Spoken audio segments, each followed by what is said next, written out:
होता है।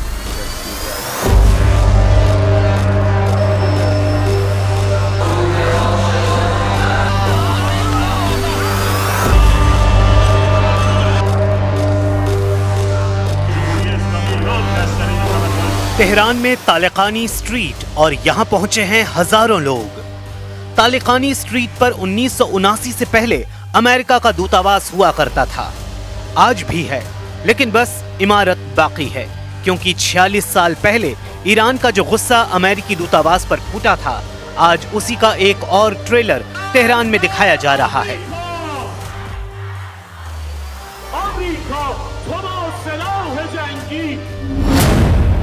ईरान ने बता दिया है कि उसका दुश्मन नंबर 1 कौन है, वो अमेरिका या फिर इजराइल है।